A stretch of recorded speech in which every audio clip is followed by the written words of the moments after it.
ubiquitinización y el hierro entonces no puede salir y se acumula intracelularmente. Este es el caso normal, el hierro se absorbe, hay la epsidina suficiente y sale a la circulación. Cuando hay sobrecarga de hierro, la epsidina hace una ferroportina, se internaliza y se acumula aquí dentro de la célula, pero en el plasma hay niveles muy bajos, entonces esto es lo que condiciona la anemia de la enfermedad crónica. En cambio, cuando hay epsidina baja, no hay quien se una a la ferroportina y la inhiba, y todo este hierro pasa directo a la circulación, como ocurre en hemocromatosis. En esta imagen podemos ver cómo el equilibrio entre el hierro y la epsidina es muy importante. Aquellas condiciones en las que hay mucho hierro y poca epsidina son la hemocromatosis, anemias que sobrecargan hierro. Y aquellas en las que hay mucha epsidina y poco hierro es en la inflamación, en anemia por deficiencia de hierro refractaria a hierro o cuando hay algún tumor que produce epsidina. Dentro de los trastornos del hierro hay sobrecarga primaria y secundaria. Dentro de las primarias la más frecuente es la mutación de HFE. Esta se hereda en un patrón autosómico recesivo, es decir, se requiere homocigosidad para que la enfermedad se manifieste. Estos son los principales genes afectados y las manifestaciones clínicas dependen de cuál de ellos sea el alterado. Por ejemplo, en HFE, que es la más frecuente, es una hemocromatosis de inicio más tardío y con menor gravedad clínica. En cambio, en la hemocromatosis juvenil, el inicio es más temprano y la gravedad clínica es mayor. También las alteraciones de la ferroportina van a condicionarnos un tipo de hemocromatosis. Esto se hereda por herencia dominante y tiene dos patrones de sobrecarga de hierro y esto constituye la hemocromatosis tipo 4. Hay causas secundarias de sobrecarga de hierro. Dentro de la dieta, en realidad esto me llamó mucho la atención porque no es habitual que un paciente se sobrecargue por la dieta, pero se menciona que en algunas tribus de África las personas tenían sobrecarga de hierro por ingesta de un tipo de cerveza. Posteriormente se analizó y se vio que en realidad no era en sí la cerveza, sino más bien los recipientes donde se producía la cerveza tenían mucho hierro y entonces estas personas podrían consumir hasta 1 gramo de hierro y tenían sobrecarga. También las transfusiones, pues es algo muy frecuente y las hemoglobinopatías también tienen sobrecarga de hierro. Esto también es no tanto relacionado con la cantidad de transfusiones. Estos pacientes hacen sobrecarga de hierro independiente del número de transfusiones y esto es porque esta eritropoyesis ineficaz inhibe la epsidina y por lo tanto estos pacientes intentan absorber más hierro y hacen sobrecarga.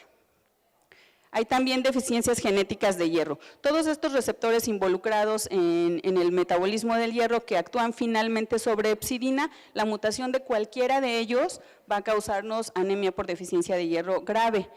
Aquí, por ejemplo, este gen, si se muta, actúa sobre la proteína matriptasa 2 y posteriormente sobre la epsidina y en modelos de ratones y también humanos se ha visto que condicionan anemia por deficiencia de hierro refractaria al hierro.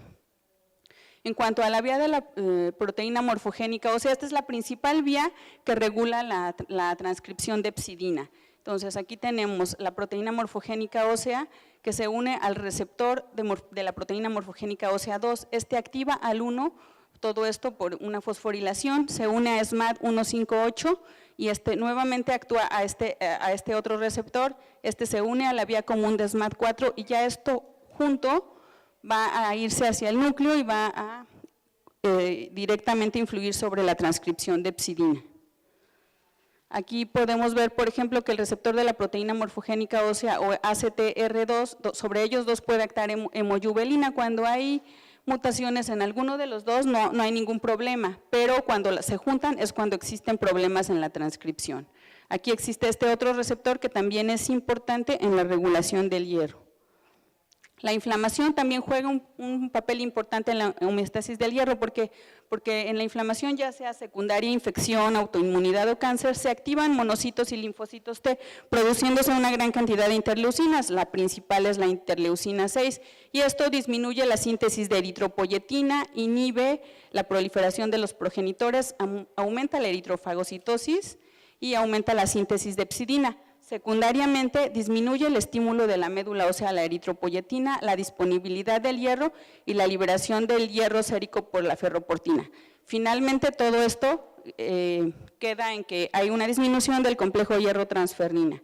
En un modelo de ratones se inocularon con Brucella abortus, entonces estos ratones tuvieron sobrecarga de hierro, aumento de hepcidina e interleucina 6. Esta hepcidina inhibía la salida de hierro por la ferroportina. Posteriormente se quitó el estímulo de interleucina 6 y esto permitió disminuir el nivel de hepcidina. Al no haber hepcidina, la ferroportina permitía la salida de hierro y esto restablecía la eritropoiesis y mejoraba la anemia. En cuanto a la eritropoiesis y la hipoxia, también esto es muy importante. El eritrocito hipóxico estimula el riñón al producir factores inducibles por hipoxia. Esto va a aumentar la secreción de eritropoyetina y la eritropoyetina actúa sobre el eritroblasto que va a producir la eritroferrona, que finalmente también inhibe la hepcidina. Entonces, tanto el aumento de la eritropoyetina, la inducción del factor inducible por hipoxia y el aumento de transferrina van a disminuir la hepcidina. Esta es una condición normóxica. Los factores inducibles por hipoxia son inestables y se degradan. Conforme va disminuyendo la concentración de oxígeno, estos factores inducibles por hipoxia se van haciendo estables y van reclutando más actividad y esto entonces se va perpetuando. En cuanto al diagnóstico de los trastornos del hierro, habitualmente disponemos del hierro sérico, la saturación de transferrina y los niveles de ferritina. Sin embargo, se ha desarrollado el estudio de los niveles de hepcidina y esto va a ser muy importante porque en aquellos casos principalmente de situaciones confusas en las que no logramos saber si es deficiencia de hierro, si es inflamación o coexiste, nos va a ayudar mucho para dilucidar ese diagnóstico. También las mutaciones del gen HFE se conocen desde hace mucho, pero el desarrollo de las técnicas de secuenciación del DNA nos van a ayudar con las formas no HFE para tener un diagnóstico genético preciso. Y obviamente, pues si tenemos más herramientas diagnósticas, el tratamiento también va a ser dirigido principalmente al eje ferroportina-hepcidina. Por ejemplo, se van a poder utilizar agonistas de hepcidina en aquellas condiciones donde está disminuida, como en la hemocromatosis hereditaria o en las talasemias. Aquí, por ejemplo, vemos condiciones en las que la hepcidina está aumentada, anemia por deficiencia de hierro refractaria al hierro o anemia de la enfermedad crónica. Entonces, como la hepcidina está aumentada, se inhibe la salida de hierro, pero también hay condiciones en las que está disminuida la producción de hepcidina, como en la hemocromatosis y talasemia, y aquí hay una salida incontrolada. Entonces, en este caso, se han creado estos modelos de mini hepcidina que se piensa que van a poder funcionar como una hepcidina e inhibir esa salida del hierro y los resultados han sido prometedores.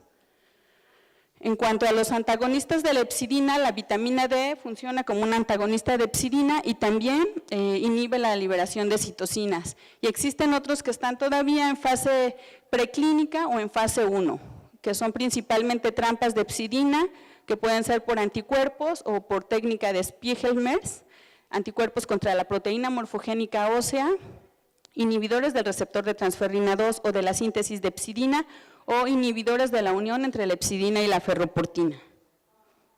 Aquí, en una condición de sobrecarga, más bien de hepcidina en exceso, podemos usar un anticuerpo monoclonal humano o de ratón que la va a neutralizar. Bueno, aquí vemos como el hierro transferrina están disminuidos y la eritropoiesis también, por lo tanto hay anemia. Ponemos el anticuerpo, aumenta la salida de hierro transferrina y mejora la eritropoiesis. En cuanto al hexapéptido Spiegelmers, podemos ver aquí un modelo tratado con placebo y uno con el hexapéptido. En una condición de citocinas aumentadas hay mucha hepcidina y esto inhibe la absorción del hierro y la saturación de transferrina. Por lo tanto, la eritropoiesis y la hemoglobina están disminuidas y pues esto es lo que nos condiciona la anemia de la inflamación. Aquí de este lado tenemos igualmente una situación de citocinas aumentadas, mucha hepcidina, pero ponemos el hexapéptido que se va a unir a la hepcidina. Esto va a permitir la salida del hierro y la saturación de transferrina y va a ser un potencial tratamiento de la anemia de la inflamación. ¿Por qué es tan importante esto? No solo para los hematólogos, sino para los demás especialistas, porque hay muchos estudios que han visto que tanto el déficit como la sobrecarga de hierro son malos para las células. Y bueno, en el aparato cardiovascular pues aumenta el riesgo de enfermedades cardiovasculares, pero no solo ahí, sino también está implicado en cáncer, en autoinmunidad, etcétera. Como conclusión, quiero comentar que en los últimos años ha habido muchos avances que nos han permitido mejorar el entendimiento que se han realizado en medicina clínica o en modelos celulares o animales. Sin embargo, esta regulación del hierro pues todavía no se conoce mucho, hay mucho que se está aprendiendo de ello y que creo que vienen muchas cosas nuevas. Esta es la imagen del Hospital Central Militar. Muchas gracias por su atención. Agradecemos a la doctora Carolina su excelente ponencia y bueno, vamos a presentar al doctor Mark Kahn. Él es hematólogo, oncólogo y decano asociado de la Universidad de Tulane en Nueva Orleans.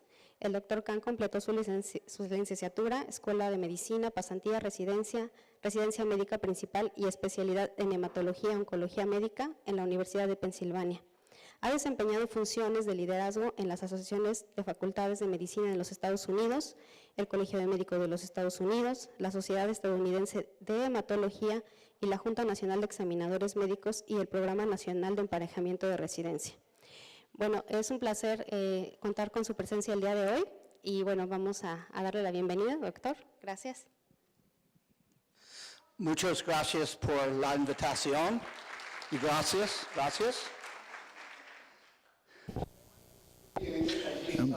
Hablo un poco de español, pero me falta práctica. Les estaré hablando sobre el hierro y mucho de lo que yo iba a comentar, pues ya quedó cubierto en la primera parte de nuestra elegante oradora que me antecedió. Entonces vamos a empezar con las primeras láminas y las vamos a pasar rápido. De hecho, quiero empezar con un caso. Estamos hablando de una buena forma de ilustrar